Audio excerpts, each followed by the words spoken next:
In this section, we will continue learning important JavaScript fundamentals. And so that means that we will learn the basics of functions, objects, arrays, and also loops. So after this section, you will already have a good foundation to start writing your own small programs using the power of JavaScript. And I hope that sounds super exciting, and so let's get started. Now, before continuing to learn JavaScript in this new section, we should first activate a special mode in JavaScript called strict mode.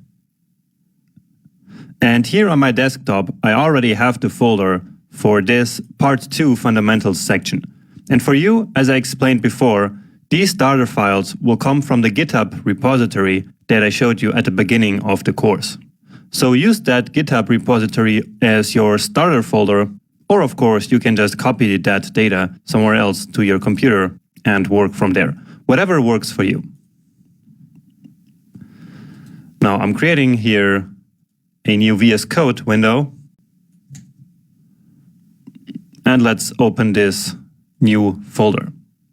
So that's our new working folder. And this time we already have the script file here. And in the HTML file, we see that the script is also already linked. So we don't have to do that this time.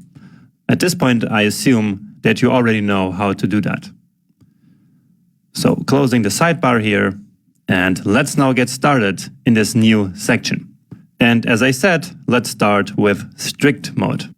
So strict mode is a special mode that we can activate in JavaScript, which makes it easier for us to write secure JavaScript code. And all we have to do to activate strict mode is to write this string at the beginning of the script. So use strict. And that's it. So with this, we activated strict mode for the entire script. Now what's important is that this line of code, so this statement here basically, has to be the very first statement in the script. So if we have any code before this, then strict mode will not be activated. Comments are allowed because JavaScript will just ignore them, but no code. Okay, now we actually can also activate strict mode only for a specific function or a specific block, but I don't really see the point in doing that. And so I always just use it at the beginning of each script. And so I believe that you should do the same. So always just put strict mode in the beginning of your scripts, and like that, write more secure code. And with secure, I mean that strict mode makes it easier for us developers to avoid accidental errors. So basically, it avoids us to introduce bugs into our code. And that's because of two reasons.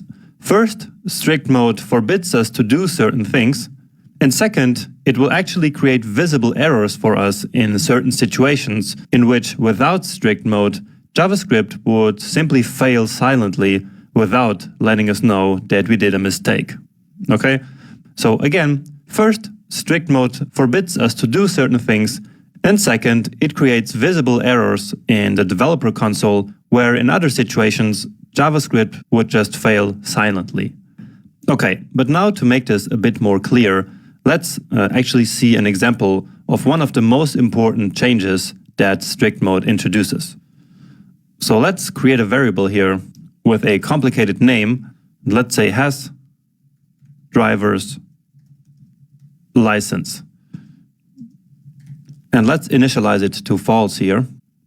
And then I also will create pass test and set that to true. And I'm using let in both of them because I want to change them later. And actually this one not. So let's just use a const here.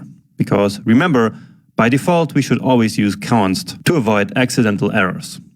So basically, there is a certain person which right now does not have a driver's license, but they just passed a test. That's why we have pass test set to true. And now we want to write some logic so that when they pass the test, this variable here gets set to true. So we can say if pass test, right? Because this here is a Boolean value, and so this condition will be either true or false. And then let's introduce a simple bug here. Okay, so this is a kind of hard to write variable name, and so let's pretend that we are writing it wrong here. So has driver license equal to true. So what I did here was to basically omit the S. So this letter here is not in this variable that I'm trying to change here to true. And again, that is an error that I'm making here on purpose, just to show you how strict mode can help us avoid a certain kind of error. Because doing this is actually more common than you might think, okay? And now, then let's log something to the console if the person has a driver's license. And so now we're actually going to go back to writing it correctly. So if has driver's license, and so you see that now this one is exactly the same, as VS Code highlights both. So if has driver's license, then log to the console, I can drive. And now let's actually start by deactivating strict mode again, just so we see how this bug could affect our code. So I'm giving it a save, and then let's go and open this index.html file. Okay, now let's open up the console here, and again I'm going to increase the text by hitting Command plus a couple of times here. Okay, so let's reload here just to make sure that everything is working. And now what we see is that it didn't log I can drive to the console, even though we attempted to set has driver's license to true here. And so we expected that driver's license being true should then log I can drive. But it didn't work. And that's because of the mistake that I just introduced here on purpose, forgetting this S. So without the error, it should work, right? But without it, it's not going to work. And again, because basically here I set a new variable to true and not the original one. So this one is still false, and that's why here this logging does not happen. So now our program has a bug, which means that it has a mistake, and we would now go ahead and find that bug. But strict mode can actually help us with this. So let's turn it back on, give it a save, and now try it again. And now we actually get an error. So here we see that has driver license is not defined. So in line number 6, which is right here. And so this error message now tells us exactly what is wrong. So it tells us that this variable is not defined. And then we can see, oh, we did a mistake here. We're missing the S, right? So now it's the same variable here, here, and here, okay? And so if we try that now again, then the error is gone. And so strict mode really helped us avoiding this kind of bug that we created here. And you can experiment a little bit with this to make it really clear.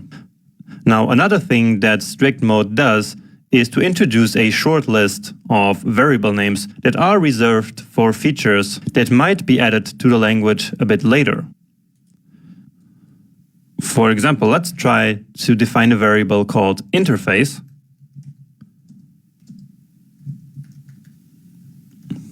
For example, for an audio interface.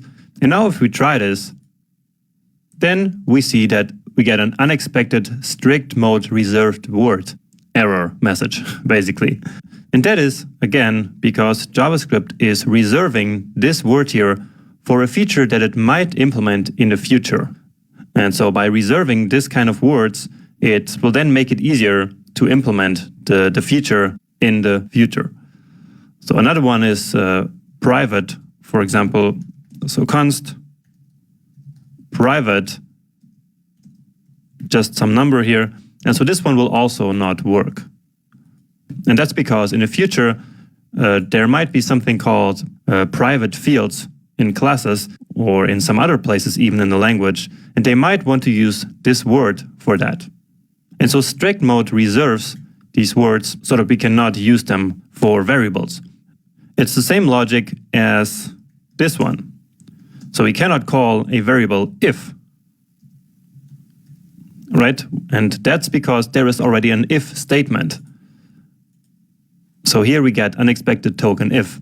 And so that's like the rules that I explained you in the beginning about naming variables.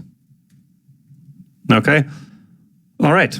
Now there are actually a lot of other changes that affect things that we haven't learned about yet. So that's stuff like functions, objects, setting properties on primitive values, and many more. And I will mention them in future lectures when the time comes. But everything that I'm gonna say in the rest of the course from now on will always assume that you have strict mode turned on. And so I will add this line of code here to all the scripts in the future, and so you should do the same. The fundamental building block of real-world JavaScript applications are functions. They are one of the most essential concepts in the language, and so let's study functions over the next couple of videos. So, what actually are functions? Well, in the most simple form, a function is simply a piece of code that we can reuse over and over again in our code. So it's a little bit like a variable, but for whole chunks of code.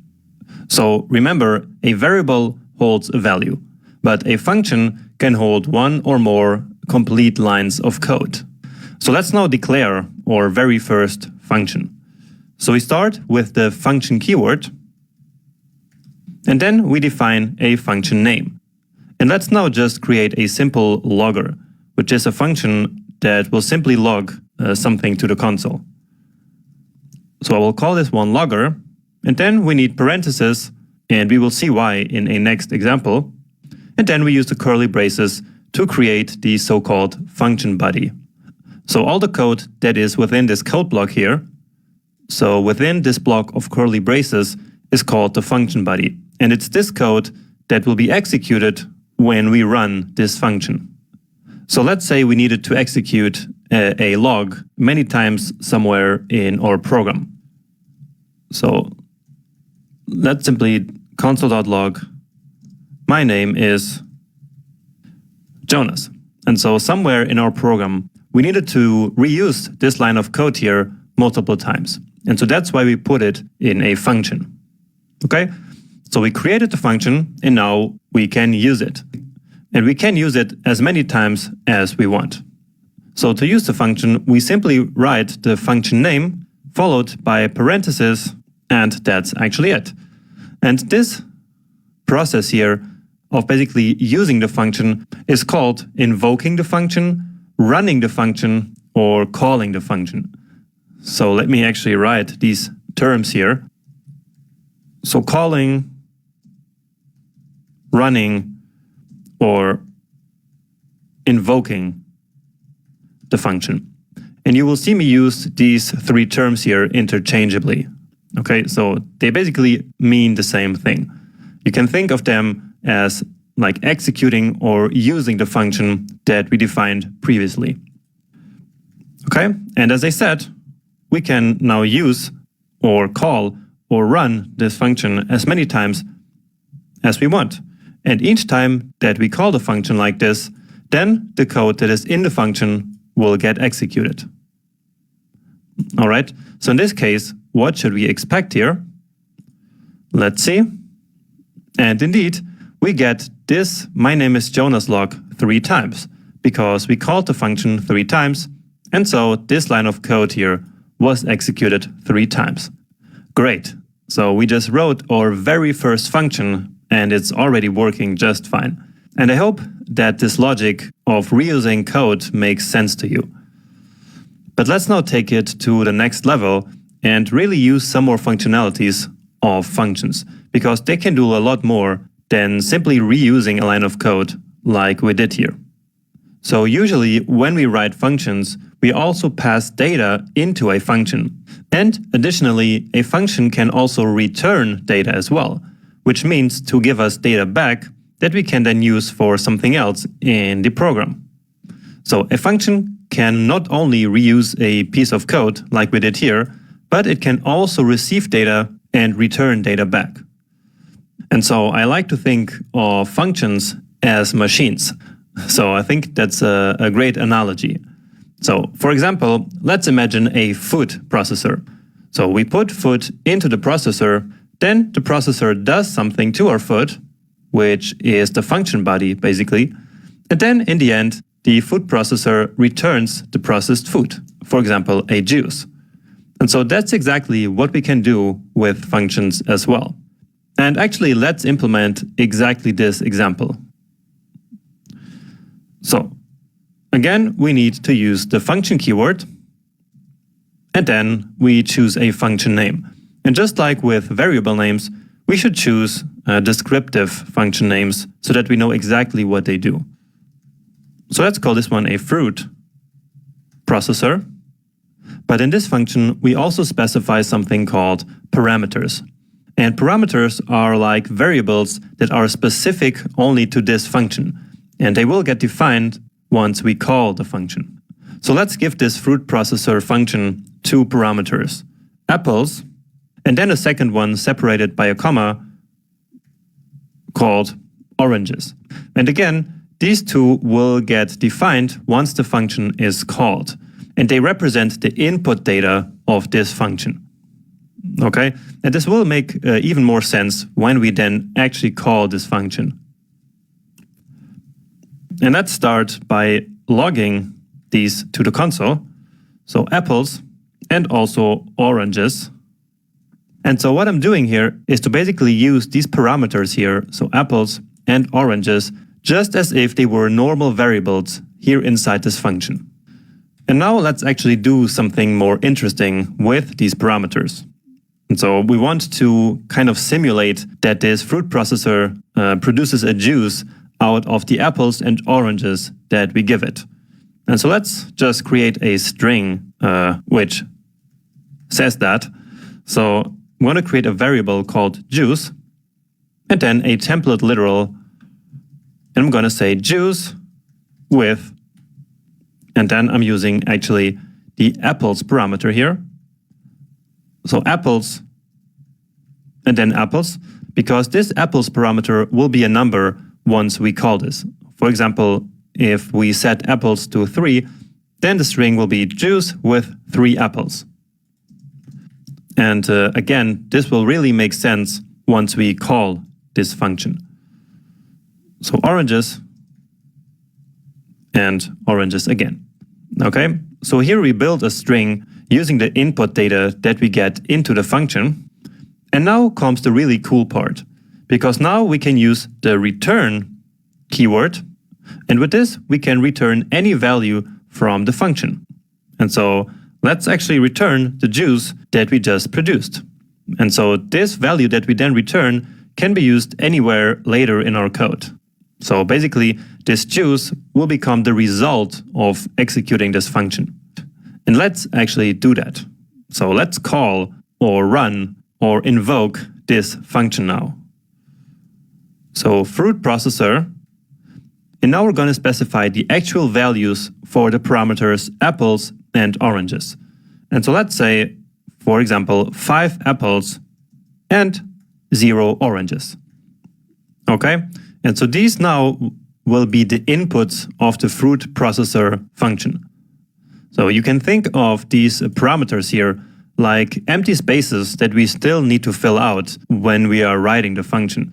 And when we call the function then later in the code, here at this point, we then fill these blank spaces by passing in the real specific values, which will then get assigned to the parameters.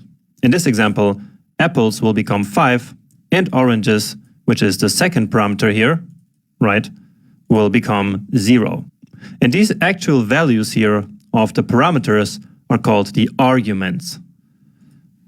All right, so let's now basically run this script.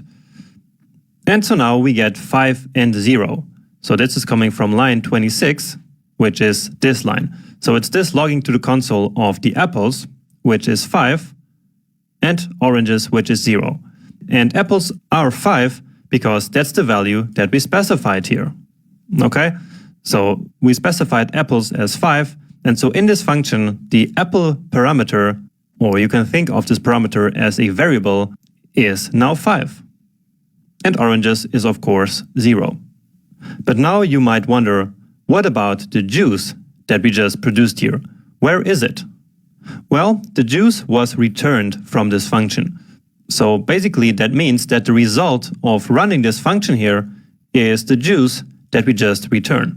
Basically, once this function has been executed, this code here is then replaced by the result of the function. And in this case, that's going to be the juice string that we produced. So if we want to use that value that was returned, we need to store it in a variable. So let's do that. So let's call it apple juice. And then let's log that to the console.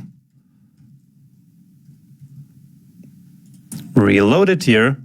And now we get juice with 5 apples and 0 oranges. So let's recap again what happened here. So we called the fruit processor function here with 2 arguments, 5 and 0.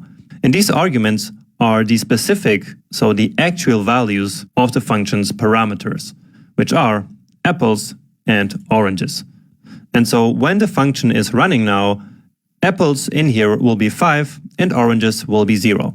Then we use these values to build this juice string here, and then we return that value from the function.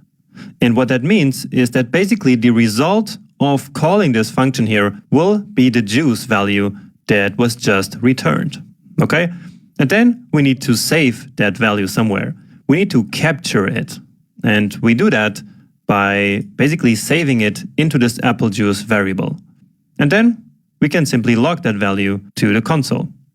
Of course, we could have also directly logged it to the console. So basically without capturing the value anywhere and simply logging it. So let me just copy this one here. And so if I run this now, we should see the same string twice. And yes, indeed, now the fruit processor function was executed twice, once here and once here. The only difference is that in this case here, we did not capture the value into any variable. We simply logged the result of running this function to the console directly. Okay, so just to show you the difference. Okay, and now thanks to the power of the function, we can reuse the function with different input values and then get a different output.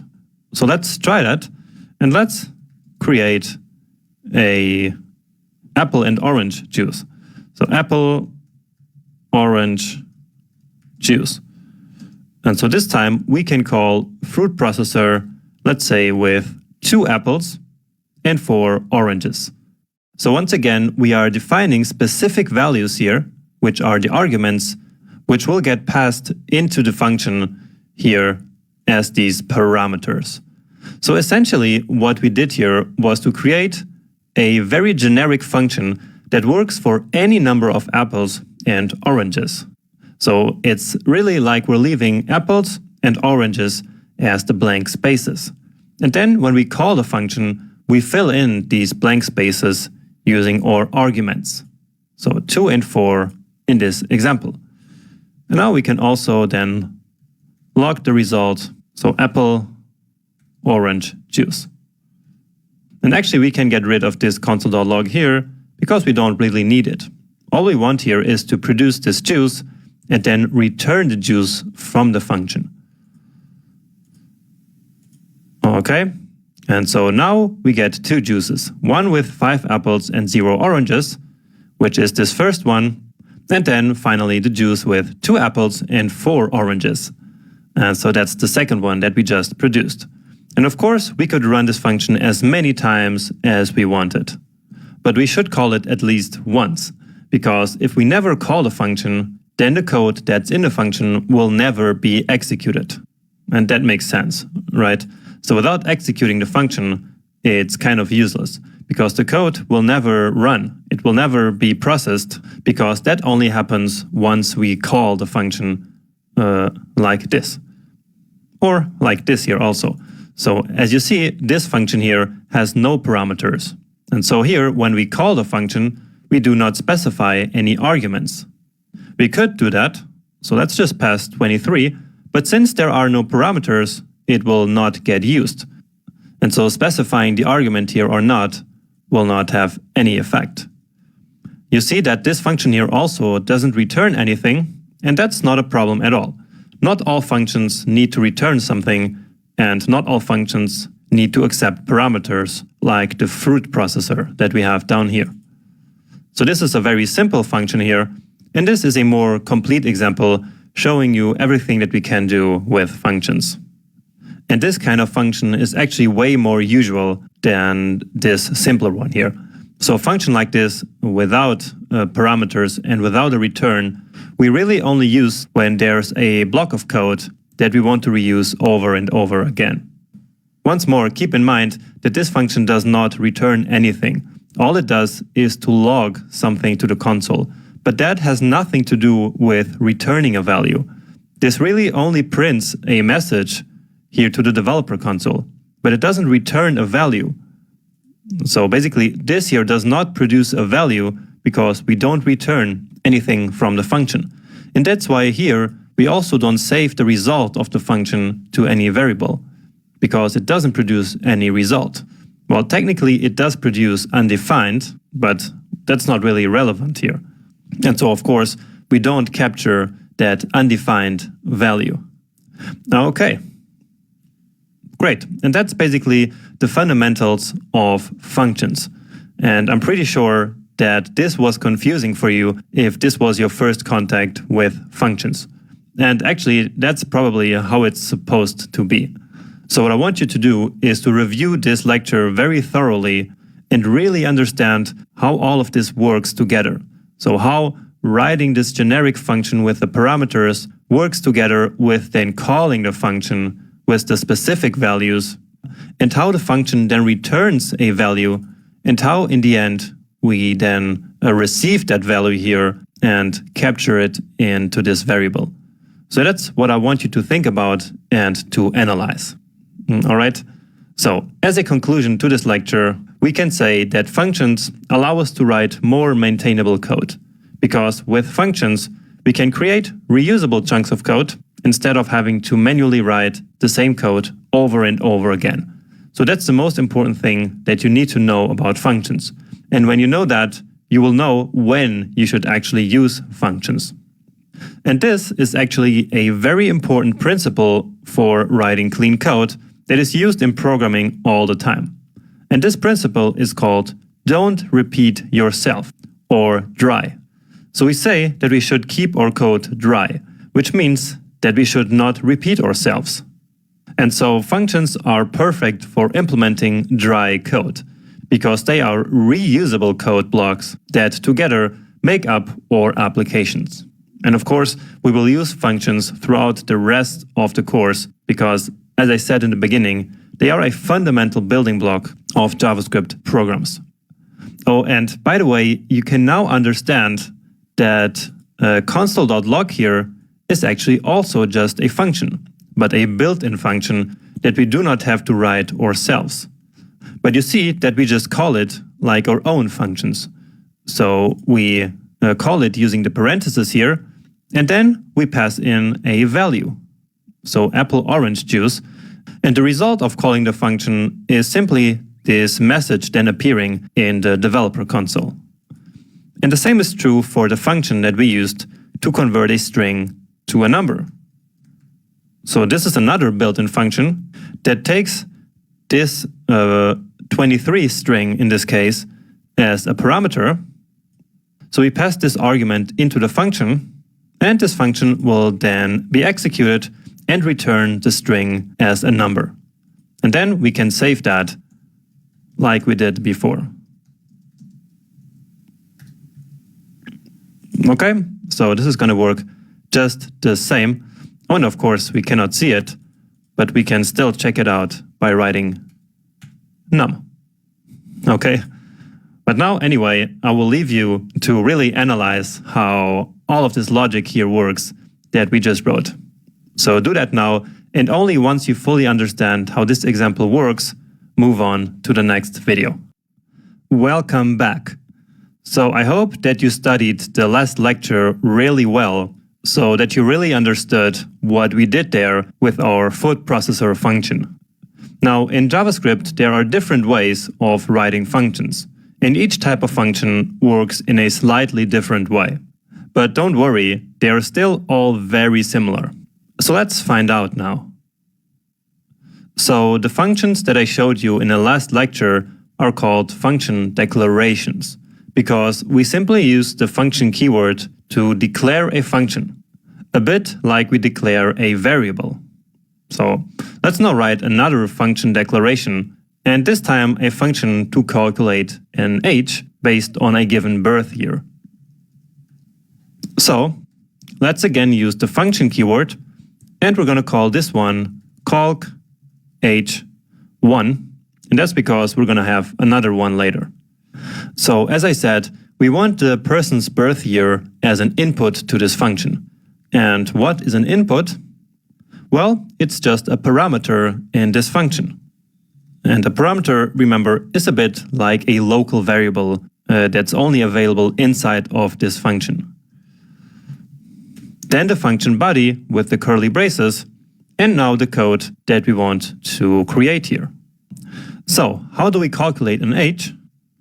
Well, just like we did before, we take the current year, which once more, let's suppose it's 2037, and then minus the person's birth year. And then remember to take this value now out of the function, we return it using the return keyword. So we calculate the age first, and then we return that value. And actually we can simplify this and basically return all in one go. So there's actually no need to store this value here in a variable if all we do is then later return that value. So in fact, we can just take this value here, get rid of this, and then simply return the result of this expression here. So basically of this operation. Okay? So we're taking the birth year that we're going to receive and then use that to calculate the age. And so once again, this is a generic function which is then going to work for any birth year that we give it. So of course, let's now call or invoke or execute this function. And again, I can use all of these three words interchangeably. They all mean the same thing. So calc age1, and then remember to call the function, we use parentheses, and then we specify the actual value of the parameter, which is called the argument. Remember? So let's say 1991.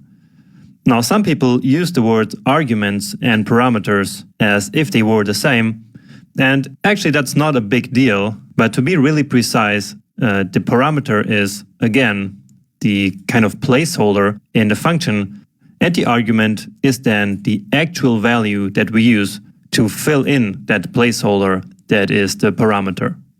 Anyway, this will now create a value, right? And the value that this will create is the value that's returned from the calc age function. So basically this returned value. And so, once again, we need to capture or to save that value into a variable. So let's call this one age1. And just to make sure that it works, let's quickly check it out in the console. Okay. And indeed, we get 46, just like we did before. Okay. So that is a function declaration. But now let's create a function expression. So that's the other type of function that exists, and it looks like this. Instead of writing a function with the calc age name, we simply write function basically without a name, and then we still define the parameter. We still define the function body, which is going to be the same as this one, because we want another calc age function here. So we write the function like this, and then what we have to do is to store all of this here into a variable. And that variable will then be the function. So let's call it calc age2. So again, we did write the function in a very similar way, but we didn't give it a name here. So it's a function without a name, basically, which is also called an anonymous function. So all of this here is basically an expression, and remember that an expression produces a value. And so we use that value and store it into calc_h2. And this will then be the function. And I know that sounds very confusing, but it will make sense, trust me. Now, to call this function, we actually do it in the exact same way. So let's do h2 equals calc_h2, and let's use 1991 again. And then let's grab this console.log here and log both the ages, so h2 here. Let's also add some comments here. Function declaration and function expression. And so we should get twice the 46 value here. And yes, indeed. So the function expression works the exact same way as the function declaration. So we call it in the same way, we capture the returned value in the same way, and then of course the result is also the same because the function body is the same. But it's very important to know that we have these two types of functions in JavaScript, because in some places we will actually need to write them like this, as you will see as we go through the course. So again, this part here that I just highlighted, this function here is in fact an expression. And remember that expressions produce values. And so we just assign this whole value here then to this variable. And so this variable will then hold this function value basically. And one big implication of what I just said, so that this here is just a value, is that in fact in JavaScript, functions are actually just values. So just as a number or a string or a Boolean value. So a function is not a type, okay? It's not like a string or a number type, but it's also a value. And so if it's a value, we can store it in a variable. So just keep this in mind because it will become very important later when we really dig deep into functions. Now, besides these technical differences, you might be wondering, what is the big deal? So what's the big difference between function declarations and function expressions? Well, the main practical difference is that we can actually call function declarations before they are defined in the code. So let me show that to you. So here is the declaration, right? This is the function declaration. And as I just said, we can call them in the code before they are defined. So now we're calling it first and then defining it later. So let me show you that that still works. And indeed, we still get the same result. But if we attempt to do the same with the expression, then that should not work. So let's see. And so cannot access calc_h2 before initialization. Okay. And internally, this happens because of a process called hoisting, but more about that in a future section. Okay. For now, just keep in mind that you can call a function declaration before you define it, even though that might not be such a good idea in many cases. But you can do it if necessary. All right. Now, another question that you might have in your mind is, which of the two types of functions should I use when I write my own functions? And, well, the answer is that oftentimes it's really just a matter of personal preference. And so different developers prefer different formats. Personally, I prefer to use function expressions, because this then forces me into a nice structure where I have to define all the functions first at the top of the code, and only then I can call them. So this makes the code a little bit nicer and more structured. I also like to have everything stored in variables, so both values and functions. But again, that is just my own personal preference, and many other developers don't agree with this and prefer to use function declarations. So if you also prefer function declarations, that's fine. So just use declarations then. It's absolutely no problem. However, even if you prefer one over the other, you still need to know about both the function expressions and function declarations. So you cannot just pick one and then forget the other one, because both have their place in JavaScript. And so it's really important that you know how to use and how to distinguish both function declarations and expressions. So we learned about function declarations and expressions in the last video, but there is actually a third type of function that was added to JavaScript in ES6, and that's the arrow function. And an arrow function is simply a special form of function expression that is shorter and therefore faster to write. So let's actually get back this function expression from before here, so from the previous lecture, just so that we have a comparison, so like a reference point. And so now let's write the arrow function. And this is how we write an arrow function. So again, we want the birth year because we want to calculate the age again. And then we write an arrow. And that's the reason why this function is called arrow function. And then we simply write what we want to return. So in this case, that's 2037 minus the birth year. And that's it. Now to finish, we actually want to be able to use this function. So let's again store it in a variable, just like we did here with this function expression.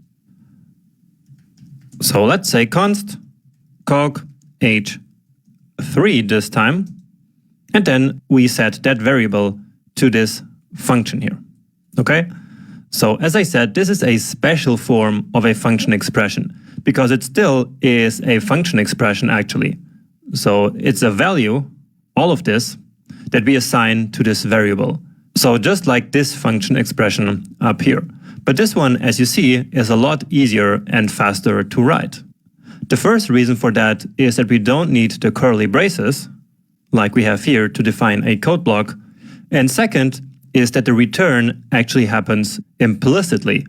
So this value here will automatically be returned without us having to explicitly write the return keyword.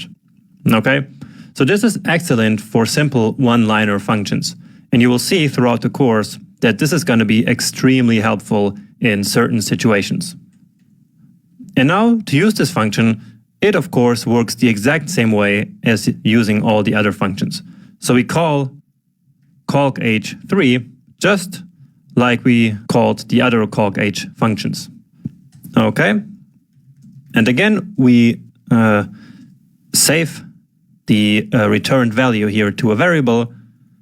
And then let's just check it out here. And so this one should be 46 again, just like we had in the previous lecture. And yeah, it works. So indeed, the value that we calculated was returned automatically without us having to write the return keyword. And you see that here we also didn't need any parentheses or anything like that. Just this here is the function. Okay? Now this is actually just the simplest form, which is when we only have exactly one parameter and only basically one line of code in which we want to return something. But it gets a little bit more complex when we add more parameters or more code. So let's now write another function, and we can get rid of this one since it was just a copy anyway. And so let's say that we want to calculate how many years a person has left until retirement. So let's call this function years until retirement. And then we set that equal to a function. And once again, let's pass in the birth year. Then the arrow again. But now here we need some more code. Because to calculate the number of years until the retirement based on the birth year alone, we first need to calculate the age. And then from there, we need to calculate the retirement age minus the current age. So we need more lines of code. And so we are back to actually needing the curly braces in order to define a code block like this. So let's do what we just said. So calculate the age based on the birth year. So 37 minus the birth year. And now let's calculate the years until retirement, basically. And so let's say that the retirement age is 65 years, as it is in many countries, here in Europe at least. So 65 and then minus the current age. And that will then give us how many years we have left. And now to return this retirement, we actually need to write the return keyword explicitly. So we can only omit the return here in case we have a one-liner function like here. But if we have more, then we need to do the return still. So let's now run this function. So years until retirement, and then again some year. And then, as always, we could capture the return value into a variable. But this time, let's actually log that value to the console directly. So console.log. And yeah, so let's try that. And so it's 19. So, and that makes sense because 65 minus 46, which is the age, is 19. Okay, so that's the scenario when we have one parameter here and then more than one line of code, basically. And remember, in that situation, we need the return statement here. But now, what if we had multiple parameters? Well, then we need to wrap the parameters here into parentheses. So in VS Code, we can just select a variable and then write parentheses, and then it will automatically wrap this variable into parentheses on both sides. So let's say that we want the birth year, but also the first name, so that we can like return something else, like a sentence. So let's comment out this part here, and instead let's return a string. And again, we're using a template string here to build that string. And basically I want to say like first name retires in X years. So let's use that placeholder here. So first name retires in, and then we use that value that we just calculated. So retirement, give it a save here, and now we need to call it. And so let's add the second argument here so that it will go to the second parameter. So the first one here is of course birth year, and so that corresponds to 1991. And now the second argument will go to the second parameter, which is the first name. So let's say Jonas, and let's just call it twice, so that it actually makes more sense that we even put this logic into its own function. So let's say that Bob was born in 1980, and so let's see how many years he has left. So Jonas retires in 19 years, Bob retires in 8 years. Great. And that's essentially how the arrow functions work.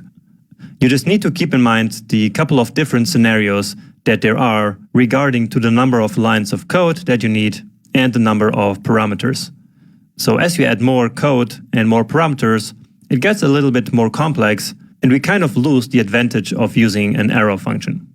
So now you might ask the same question as before. What type of function should I use? Should I use arrow functions for everything, since they are so easy to write? And well, the answer is no, but it's also complicated. That's because there is another fundamental difference between the arrow function and more traditional functions. So function declarations and function expressions. It's the fact that arrow functions do not get a so-called this keyword. And this, once more, is a topic for much later. So remember that learning is not at all a linear process. And so topics need to build up on one another in an incremental way. Otherwise, you would just get super overwhelmed and super stressed if I were to tell you everything at the same time. So for now, we will actually keep using mainly the normal functions. except for very simple one-liner functions. For example, like this one here. And that doesn't mean that arrow functions are not important. They absolutely are, and I love them and I use them all the time. Sometimes I don't write regular functions at all. But again, you cannot yet understand all the implications of using arrow functions. So for now, again, we will keep using probably the function expressions the most. Let's now take functions even one step further and calling one function from inside another function. And this is something that we do all the time in JavaScript, but I have seen many beginners struggle to understand this logic. And so I created a specific video just for this topic. And to illustrate functions calling other functions, let's go back to our initial example of a function being like a food processor. So let's move to the first functions lecture, which is this one, and simply copy this function.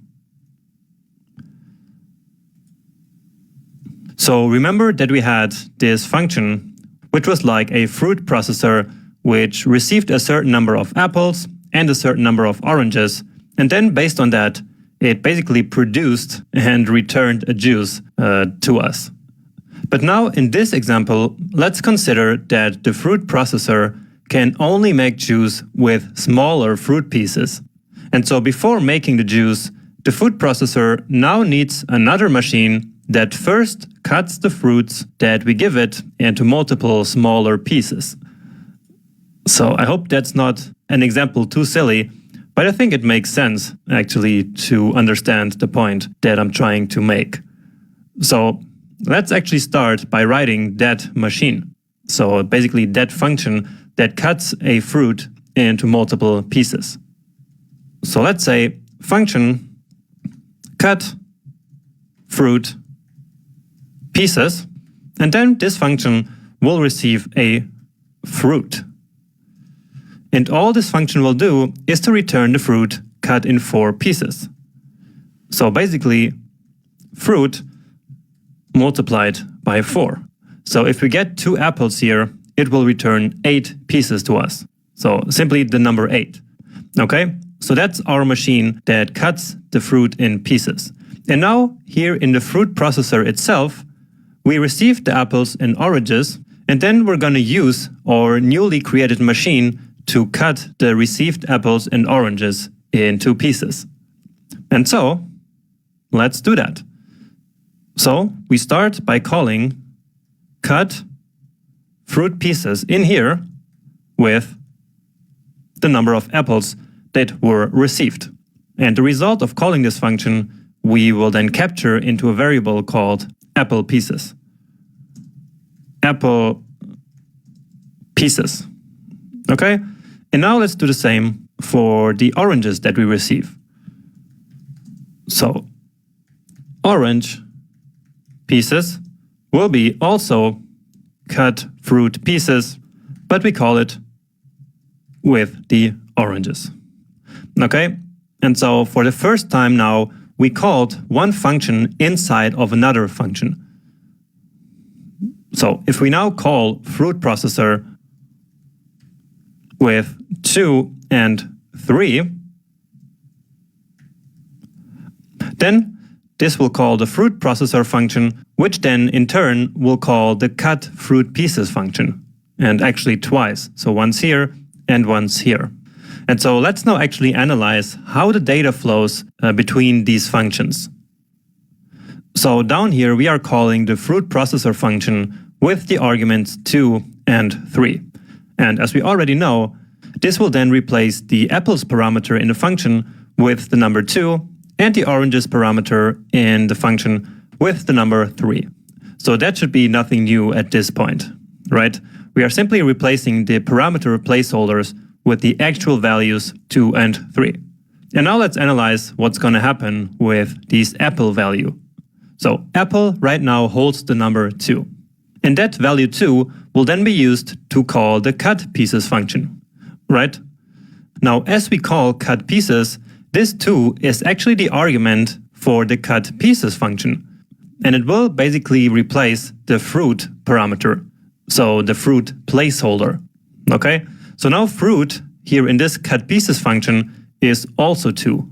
And I hope that these arrows here make the data flow quite obvious. Then inside this function, of course, the fruit is then also 2, which will get multiplied by 4. And so the result here is going to be 8. And so the result of calling this cut pieces function with apples will be 8. And so that's the value that we then store into the apple pieces variable. And from there, we will then build this juice string that we have down here. Okay? So take a moment and analyze exactly how the data flows from one function to another, because I know that it can be a little bit confusing, especially calling the cut pieces function here without a tangible number. So we're calling cut pieces here not with an actual number that we wrote ourselves, like 2 or 3, but really with the argument that we received into fruit processor. So that can be a little bit confusing. So take a second to understand exactly what happens here. And what happened here with the apples variable will of course happen exactly the same with oranges. And so I'm not going to go into that part here, because that would be too confusing having all these arrows here on the slide.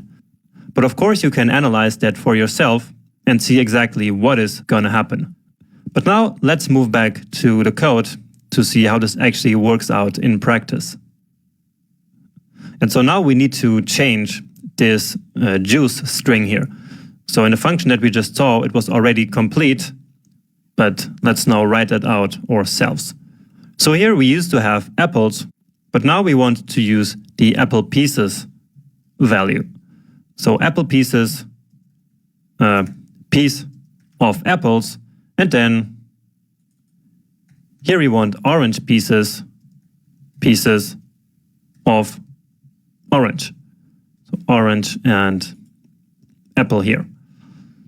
Okay, so here we call the fruit processor function then, just as I explained in the slide. And then let's simply log the result to the console.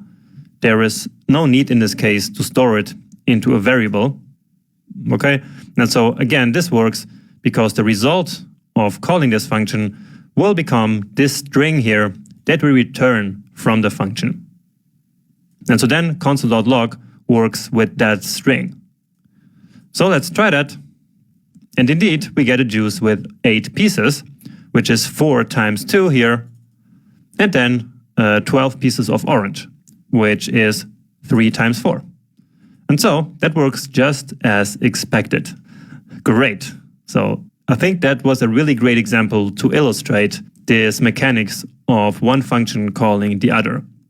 But now again, you might ask the following question. Why not simply multiply both of the input values by 4 and call it a day? So we could do that, of course. We can say apple pieces equals apples times 4, and orange pieces here is oranges times 4 as well. Well, but we did it this way for, well, multiple reasons. First, the point that I'm making here is that it's very common for one function to call another function. So just like we did here. And second, this is also a very good example to illustrate the don't repeat yourself principle that I mentioned earlier. So the dry principle. For example, imagine that suddenly the cutting machine would cut in 3 pieces and not in 4 pieces. Then, if we didn't have the separate cut fruit pieces function, we would have to change the code in multiple places. And this is not a problem, of course, with 2 lines of code. But if we needed to cut like 10 fruits into pieces, then we would have to change that in all the places, and that would simply be annoying, and it could also be a source of bugs, so of coding mistakes. And so it's a lot better to put that functionality into its own function. So if the fruit was now only cut in 3 pieces, all we have to do is to change it here, and that's it. Then this changes to 6, which is 2 times 3, and this changes to 9, which is 3 times 3. Okay? So I hope that made sense to you, and that you can start internalizing this kind of logic. With time and practice, you will exactly know when you should create your own functions and when to have multiple functions, one calling another. Great. Once more, congratulations for all the progress that you're making here. Working through these lectures about functions can be a lot of work, I know, and it can be sometimes a little bit confusing. So you're making great progress, and it's great to see that you're already at this point of the course. So again, functions is a very important topic, and so in the next video we're going to take a couple of minutes to review the fundamental principles about functions that we just learned here. So stay tuned for that one, and I see you in a minute. To finish this part about functions, let's review everything important that we learned so far, in order to make sure that you really understand functions before we move on to other topics. And let's start by bringing back and rewriting the function that we wrote before, which is the years until retirement function. So I think that was, it was here in the lecture about arrow functions. So let's copy this one and paste it here. And the first thing that we're going to do is to actually convert it to a more normal function expression. So how do we do that? Well, in this case, we simply get rid of the arrow here and then write the function keyword here. And so now this is just a regular function expression like we learned before. Next up, we could export this functionality here into another function. So like a calc_h function that we've been using before. So let's do that, because then we can do what we did in the last lecture, which was to call one function inside of the other function. So let's write another function expression here, calc_h equals a function, and then the birth year again. And what we return from this one is simply 2037 minus the birth year. So we already did that before, right?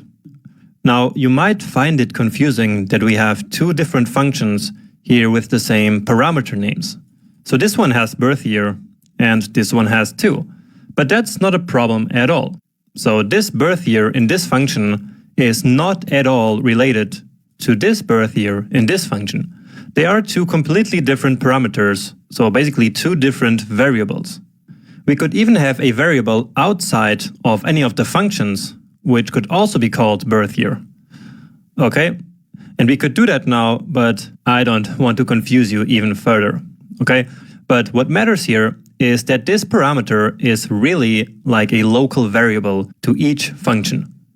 Anyway, let's now go ahead and delete this here, and instead calculate the age based on the function that we just wrote. And actually we just delete this part here. And so now the age will come from the function calc_h, and what we pass in here is the birth year. So again, it's confusing now with these same parameter names here, but let's quickly call this function just so I can quickly show you the data flow. So years until retirement with birth year 1991 and first name of Jonas. So 1991 will be the birth year here in this function. Then, as a first step, this years until retirement function calls calc_h. And it calls calc_h with the argument of 1991. So this one here. And so then birth year in this function also becomes 1991. And so then here the operation will be 2037 minus 1991. And if you find it less confusing, we could change this year to something else. Let's just say year, and it would work the exact same way.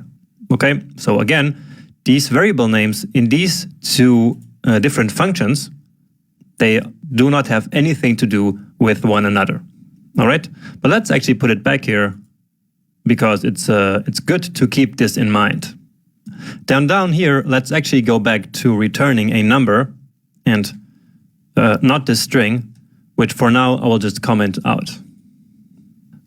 So here we call this function, and once more, I'm not going to store it into a variable.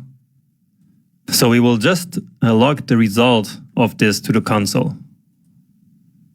So this should be just like before, 19. Okay?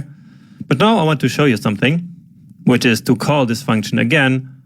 Let's say now with Mike, and let's say Mike was born in 1970.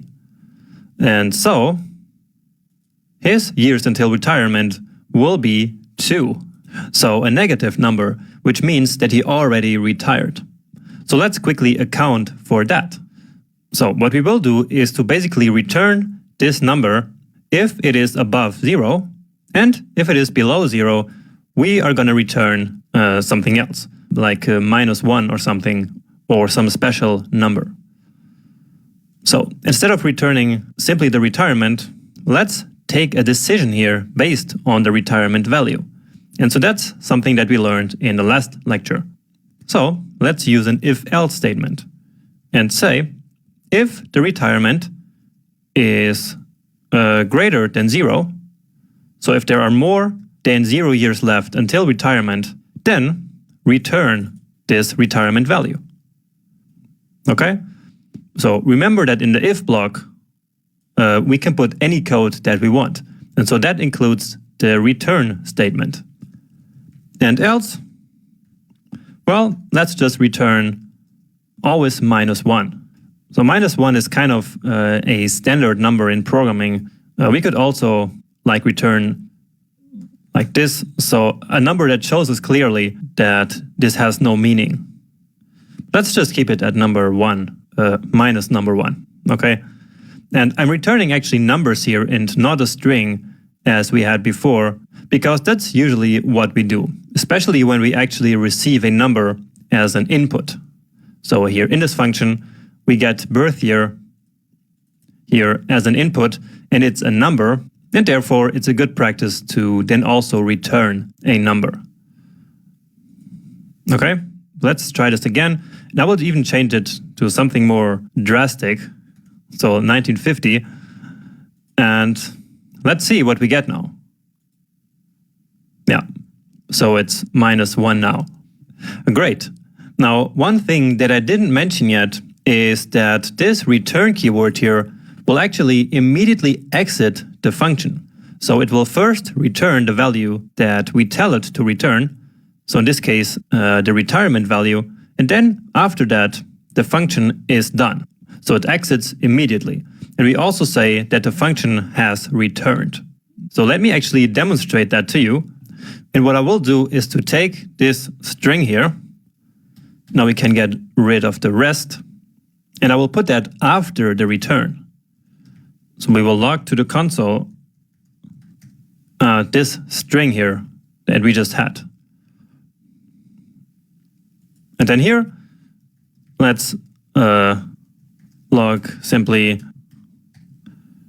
the first name has already retired. And then we can put another emoji here, like this party emoji that I like. And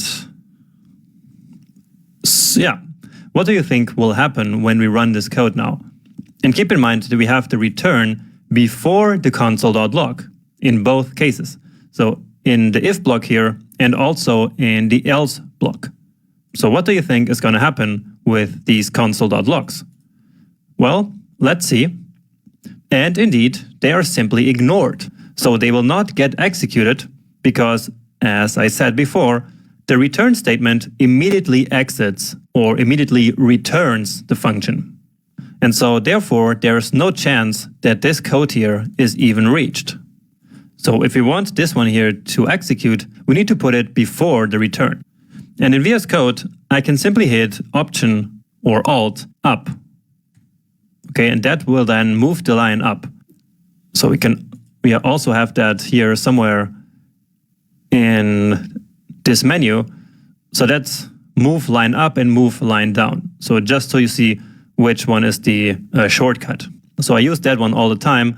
I also use add cursor below all the time. And I also use add next occurrence. So that would be Command or Control D. So what this means is that we have, if we have this, for example, here selected, then we can already see all the other ones. But if we hit Command D, then it will actually select that. So you see, now we have these 4 selected, and so we now could replace all of them at the same time. For example, like this. Okay, but anyway, let's go back to what we were doing here. So I just moved the console.log before the return here. And so now there should be a chance that the console.log is actually executed before the value is returned. And so let's do the same here. So again, I'm hitting Option or Alt up. And so these 2 lines changed position. And now, now it works. So we get the string, and here we get Mike has already retired. Okay, so this was to show you some more things about functions that we had already learned, and also show you something new, which is the fact that the return statement here immediately exits the function. So we reviewed already some things here, but now it's time to really review everything that we learned so far about functions in these first couple of lectures. And here we have the 3 types of functions that we talked about. So we have first the function declaration, and one particularity about function declarations is that they can be used before they are declared in the code. Second, we have the function expressions, and they are essentially function values that are stored in a variable. And finally, we have arrow functions that are in fact also function expressions, but special ones. And these are great for quick one-line functions where we don't need to explicitly use the return keyword and no curly braces either. I also said that this one has no this keyword, but more about that in one of the future lectures. Now, what's important to note here is that these are 3 different ways of writing functions, but they all work in a similar way. So all of them can receive input data, they transform data, and then they can output data. It's all optional, but usually that's the things that functions do. And no matter which type of function we use, we can always do these 3 things. And now let's zoom in a little bit further and take a close look at the structure of a common function, let's say. And this one here is a function statement, but it works the exact same way for all other types of functions again. So first, usually a function needs a function name. So calc age in this example. Then a function also has parameters. And these parameters are essentially placeholders that receive input values. So as I said before, these are a little bit like local variables of a function. So variables that are defined only inside of this very function. Now, as you also already know, we use functions to reuse pieces of code. And these pieces of code are inside the function body. So this is where the function's input data is usually processed and then returned. And speaking of the return, by the end of the function, we usually have a return statement which we use to output a value from the function. And also, as I mentioned a little bit earlier, the return statement also immediately terminates the function's execution. We also say that the function returns. Okay, and now about calling the function. We do that using parentheses. So we write the name of the function like we did here with calc_age, and then with the parentheses, we call the function. Because without the parentheses, the function is really just a value. But then with the parentheses, we actually call the function. And we can also say that we run the function, or invoke the function, or execute the function, and all of these terms kind of mean the same thing. Now in this case, since the function actually has parameters, we then call the function with arguments. And these arguments are the actual values of the function parameters. So we use these to input the actual data into the function. And we can also imagine this as replacing the placeholders that are the parameters. Then, once the calc_age function has finally done its job, then all this expression will basically be replaced with the returned value. So in this case, the age that was replaced here. And that age value is what we then store into this age variable. So we use this variable to basically save the returned value that was outputted from the function. Okay? Now, just one other thing that I want to make clear is that this console.log that we have in the function, so in that first line there, has nothing to do with returning a value. This simply prints a message to the developer console, but it has nothing to do with returning. So actually, the console.log is actually just another function call inside the calc_h function, because console.log is itself a function. And so the argument that we pass into the console.log function is what will get printed to the developer console.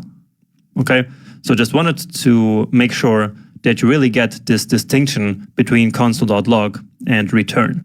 The reason why we always use console.log is because we want to see the results of our experiments in the developer console in the browser. Anyway, I think this pretty much sums up all there is to know, at least for now, about functions. So make sure that you got all of this down, and then you can move on right to the next video, where the first coding challenge of this section waits for you. And so let me show you my solution to this challenge, which I hope, of course, you were able to do on your own. So I'm going to start with the calc_average function, as in number 1. And remember that this should be an arrow function, and it will receive 3 values so that it can calculate the average of these 3 numbers. And here I'm actually just going to call the 3 numbers A, B, and C, because again, this is supposed to be just a generic function which can calculate averages of any 3 numbers. It doesn't have to be any scores. And so ABC are just generic variable names. But of course, it's totally okay if you used more specific variable names. So adding all the 3 numbers together and then dividing by 3. So this one is nothing new. This was just to basically test your knowledge of the syntax of the arrow function. So what's important to notice here is that we need the parentheses here because we have multiple parameters, but then here we only really have this line of code. And so therefore, we don't need to even write the return. This value gets automatically returned from the function. And now let's just test it out before we move any further. So calc_average, and then let's just use some random numbers, because here we know that this is supposed to be 4, right? So we have 3, 4, 5, and so the middle one here is the average between these 3. And indeed, it is. And so we know that our function works. And so we can move on to point number 2, which is to use the function to calculate the average for both teams. So let's say score Dolphins is equal to calc_average. And now we pass in the specific arguments for the 3 parameters A, B, and C. And so for test data 1, which is this, so let me actually write that here, test 1. So for the Dolphins, we pass in the values 44, 23, and 71. Then for the koalas, it works the same way. So score koalas equals calc_average. And now we have 65, 54, and 49. So nice reusable function right here. And so having this function, we don't need to calculate it here manually every single time. So that's really great. So we can really appreciate the fact that, again, a function is really like a machine in some sense. So it doesn't care where the inputs come from and where they go. All it does is to calculate the average of 3 numbers, no matter if it's scores or heights of people or money or whatever it is. So this function really is kind of isolated from the rest of the code here. It's a standalone function that we can then use for our own purposes. And that might sound pretty obvious, but it's actually important that you really internalize this aspect of functions. Only then can you really start to see the potential for functions everywhere in your code. Anyway, with that being said, let's now log these values to the console, because I always like to see what I'm doing. So this part is of course not mandatory, But it's also nice to be able to know these scores so that we know if the logic that we're going to implement next is working correctly. So we see that in this case, the koalas have a score that is higher than the one of the dolphins, but it's not double. And so we already know that in this case, no team should be able to win. But let's now actually implement that functionality. So that's the function check winner. And so it takes the average dolphins and average koalas parameters. Okay. And then it logs the winner to the console. So let's do that. And what's more, it's no problem if you did this differently. If you made it work, then it's great. So average dolphins and average koalas. And now all we need to do is to check whether the dolphins won or the koalas won, or if no one won, basically. So when do the dolphins win? Well, they win if they have double the points of the koalas, right? That's the condition. So again, a team only wins if it has at least double the average score of the other team. And so that's why I told you here in this hint that this is how we check for that. So A has double the amount of points of B if A is greater than 2 times B. So let's do that. So average dolphins greater or equal to 2 times the average koalas. And in this case, we log to the console dolphins win the trophy. So let's use an emoji here again, but you don't need, of course, to do that. So it's already here. And now it also told us to put the points. So, for example, 30 versus 13. So both points with the verses in between. So that's average dolphins versus average koalas. So you see that here we are also practicing all the other skills that we already acquired before, especially in the previous section, right? Okay, and now here we just need to do the opposite. So else if,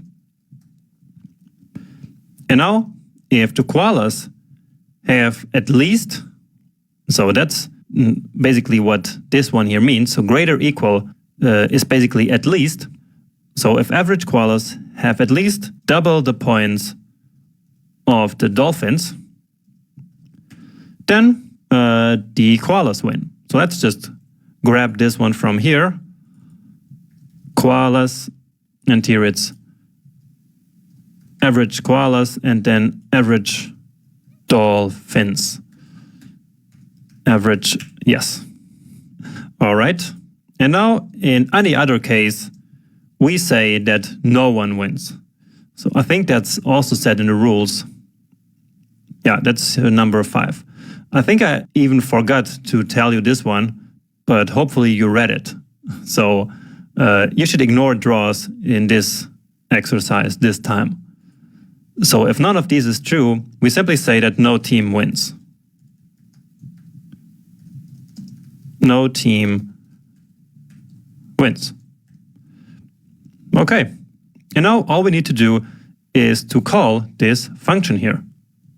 So check winner, and we will do that with score dolphins and score koalas. Okay, so let's recap. We calculated the score of the dolphins up here and of the koalas as well. And now we call the check winner function here, okay? And we use as arguments the scores that we calculated before. And then score dolphins will become average dolphins here in this function, because that's the name of the parameter. And I see that I misspelled this. And so now I can use that command D that I talked to you about before. So I can select all of them. So Command D, Command D, Command D, Command D, and now I can use all of these cursors here at the same time. So dolphins. You see, I inserted the P in all of the variable names everywhere. All right. And so now this parameter name here gets used for all these calculations. And again, originally this value comes basically from here, from calculating the average of these three scores. So this average gets stored here, then we use it here, and then it gets basically transferred to average dolphins and is then used everywhere in this function. Okay, so let's now test. And as we expected, no team wins, because this team here, even though it has more than the dolphins, it's not double. And so therefore, they do not win. Now, of course, what is also important to mention here is that this check winner function here is also completely independent of these score values that we calculated earlier. So here we can simply call this function with completely different values. So the function doesn't care where these values come from. So where average dolphins and average koalas come from. It's a standalone function and it doesn't care at all where these values came from. We can just plug in some random numbers here and then call it. And let's use a smaller number here. Okay, so just so that the average dolphin here is actually more than double of the average koalas. So if we run this now, then we see that the dolphins win with 576 versus 111. And so that's exactly the numbers that we plugged in here. Okay, so once more, it's important to keep in mind that these functions are all independent from another. We just happen to call check winner here with these values that we calculated before. But it's not mandatory to do that. Any other values will work just as well. And so we proved that here. Anyway, now let's use test data 2. And actually what I'm going to do is to reassign these two scores here. So we calculate them first, then we call check winner, and then I'm going to recalculate them and call check winner again. So what I mean by saying that is that these need to be let variables so that we can reassign them. Remember that? Const values cannot be mutated. They cannot be changed. And so they need to be let. And then here, of course, we need to get rid of that let because we do not want to create new variables. We just want to overwrite. So we want to reassign the values that we had earlier. So this time the values are 85, 54, and 41. 85, 54, and 41, and I hope that's correct. And then for the koalas, we have 23, 34, and 27. So that's 23, 34, and 27. Let's log these actually also, and then simply call check winner again. And now with the new values of score dolphins and score koalas that we just reassigned. Okay, so let's see. And now the dolphins have an average score of 60 and the koalas of 28. And so now the dolphins win with 60 versus 28. So that's a close call. So if the koalas had 3 more points, then no one would win. But the dolphins managed to do it. Great. So I hope that this all made sense to you. And I know it is probably still a bit confusing at this point. And if you did some things differently, well then once more, that is completely okay. It just means you're developing your own coding style over time. For example, here with the average scores, of course, you could have created new variables down here for the test data too. So that's just one of many things that you could have done differently, which are perfectly fine. As long as your results are the same, you're good to go. So take some time and review this lecture. Remember that you can check out my final code also in the final folder in the GitHub repo. And then you're ready to move on to our next big topic in this section, which is going to be arrays. So I hope to see you there soon.